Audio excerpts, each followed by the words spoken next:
جیسے مثلا عرفہ کا دن ہے 9 ذوالحجہ، تو عرفے کے دن کے لیے روزہ رکھنے کو بڑی فضیلت کا روزہ قرار دیا اور فرمایا کہ جو شخص روزہ رکھے تو اس میں اللہ تعالی سے امید رکھتا ہوں کہ جو شخص یہ روزہ رکھے گا تو اس کے پچھلے ایک سال کے گناہوں کا کفارہ ہو۔ یہاں ایک بات واضح کر دوں کہ بعض مرتبہ دل میں خیال آتا ہے اور لوگ پوچھتے بھی ہیں کہ جیسے مثلا ہم آج 9 ذوالحجہ کا روزہ رکھیں یا رکھنے کا ارادہ کریں تو کیوں؟ عرفے کا دن تو کل گزر گیا۔ حج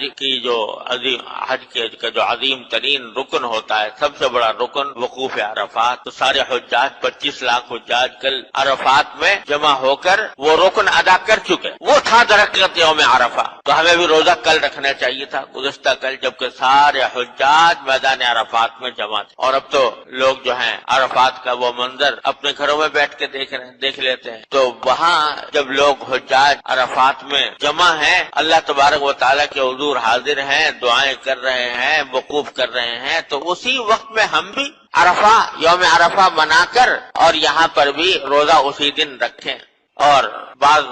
لوگوں نے امریکہ میں فتویٰ بھی دے دیا کہ ہمیشہ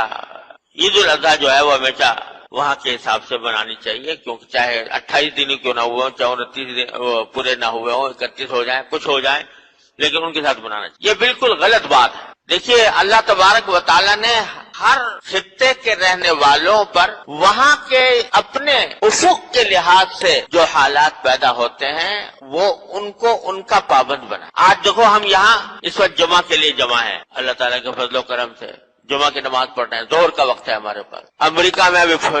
فجر بھی طلوع نہیں ہوئی، صبح بھی نہیں ہوئی، سو رہے ہیں لوگ وہاں پر پڑے ہوئے۔ جب ہم یہاں فجر پڑھ رہے ہوتے ہیں تو امریکہ میں کہیں مغرب کہیں عشاء ہو رہی ہوتی رات ایک دن پہلے۔ تو اگر یہ ہو کہ بھئی جس وقت سارے مسلمان جس ایک وقت میں عبادت انجام دیں تو یہ ممکن نہیں ہے، ہو نہیں سکتا کہ سارے مسلمان پورے روز زمین پر ایک دن میں ایک وقت میں عبادت۔ میں کس زمانے میں فجی آئیلینڈ ایک جزیرہ ہے وہاں گیا تو وہاں جو آج کل کے حساب سے جو جغرافیائی اعتبار سے ڈیٹ لائن بنائی ہوئی ہے وہ ڈیٹ لائن وہاں سے گزر رہی ہے، یعنی دن سب سے پہلے وہاں طلوع ہو۔ تو وہاں کی ایک بستی تھی، انہوں نے آ کر مجھ سے کہا کہ آپ ہمارے ہاں آئیں کچھ بیان کریں، اور کہا کہ ہمارے ہاں بیان کرنے کی خصوصی آپ کو امتیاز کی بات یہ بتاؤں کہ ہماری جو مسجد ہے وہاں تو وہ دنیا کی وہ مسجد ہے جس میں ساری دنیا میں سب سے پہلے فجر کی اذان ہوتی ہے۔ دنیا میں اس سے پہلے کہیں فجر کی اذان نہیں ہوتی، کیونکہ تاریخ وہاں سے شروع ہو رہی، ڈیٹ لائن پر واقع ہے۔ تو واقعہ ہے، اب وہاں گئے، ظہر کی نماز وہاں پر پڑھی، لیکن جس وقت ہم ظہر کی نماز وہاں پڑھ رہے تھے، جس وقت وہاں ظہر کے پڑھ رہے تھے، اس وقت یہاں پر پچھلے دن کی عشاء ہو رہی تھی۔ تو اس لیے یہ سمجھنا کہ ساری عبادتیں تمام روئے زمین کے اوپر سارے مسلمان ایک ہی وقت میں، ایک ہی لمحے میں، ایک ہی دن میں انجام دیں، یہ ممکن نہیں، یہ ہو نہیں سکتا۔ یہاں دن ہے وہاں رات ہے، یہاں رات ہے وہاں دن ہے، لہذا شریعت نے آسان کر دیا معاملہ۔ آپ کو حساب کتاب لگانے کی ضرورت نہیں کہ بھائی سعودی عرب میں اس وقت کیا ٹائم ہوا ہوگا، لہذا اس کے حساب سے ہم سعودی عرب کے حساب سے یہاں پر ظہر پڑھیں یا عصر پڑھیں یا مغرب پڑھیں، کوئی حساب کتاب لگانے کی ضرورت۔ تم اپنے افق پر دیکھو، تمہارے افق پر کیا پوزیشن ہے، جو افق پر تمہارے پوزیشن ہے اس کے مطابق تم اپنی عبادتیں انجام دے لو۔ تم نے چاند دیکھا نہیں دیکھا، ٹھیک ہے، نہیں تمہارے اوپر مکلف نہیں ہو، ایک دن بات کرنا۔ تمہارے ابھی دیکھا کہ تمہارے یہاں فجر طلوع ہو گئی، بس نماز پڑھ لو، یہ نہ تمہیں حساب لگانے کی ضرورت نہیں کہ سعودی عرب میں بھی طلوع ہوئی کہ نہیں ہوئی، اور مکے میں جب وہ نماز ہوگی تو سب فجر پڑھیں گے ہم جب مکے میں اذان ہوگی۔ اس کا ہمیں مکلف شریعت نے نہیں کیا،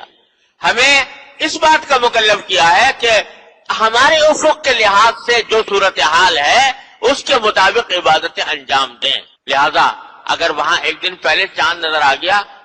اور ہمارے ہاں ایک دن بعد نظر آیا، کوئی فرق نہیں پڑتا، وہ ہمارے ایک دن بعد ہم عید الاضحیٰ منائیں گے، وہ ایک دن پہلے منائیں گے، وہ ایک دن پہلے عرفات میں بیٹھے ہم ایک دن بعد۔ تو ہمیں جو حکم ہے وہ یہ کہ جب 9 ذوالحجہ تمہارے حساب سے آئے تو اس وقت تمہارے لیے یہ فضیلت حاصل ہوگی، روزہ رکھنے کی فضیلت حاصل۔ لہذا یہ سمجھنا کہ بھئی وہاں تو ایک دن پہلے ہو گیا، ہم ایک دن بعد منا رہے ہیں، یہ جو دل میں خیالات لوگوں کے پیدا ہوتے ہیں، اور یہ سب اس کی طرف کوئی توجہ دینے کی ضرورت نہیں۔ بعض لوگ اس کو اپنے بذام خود یہ سمجھتے ہیں کہ بھئی اب تو سائنس کا دور ہے، تو سائنس کے دور میں کے لحاظ سے اب جب وہاں عرفات کا دن ہو گیا تو ہمیں کیا ضرورت ہے، ہمیں بھی اسی کے ساتھ کر دینا چاہیے، کیونکہ ارے سائنس کی بات نہیں، سائنس کی الٹی کی بات، اس لیے کہ اگر سائنس کا تقاضا یہ ہے کہ ہر جگہ ہر علاقے میں وہاں کے حساب کا اعتبار ہوتا ہے، وہاں کا افق دیکھا جاتا ہے، وہاں سورج کس پوزیشن میں وہ دیکھا جاتا ہے، وہاں چاند کس پوزیشن میں وہ دیکھا جاتا ہے، وہاں دن ہے یا رات ہے یہ دیکھا جاتا ہے، تو سب کو مکہ مکرمہ کے اور مدینہ طیبہ کے تابع نہیں کیا جا سکتا، نہ ممکن ہے، نہ عملاً ممکن ہے، نہ عقلاً ممکن، لہذا اس میں شک و شبہ نہیں ڈالنا۔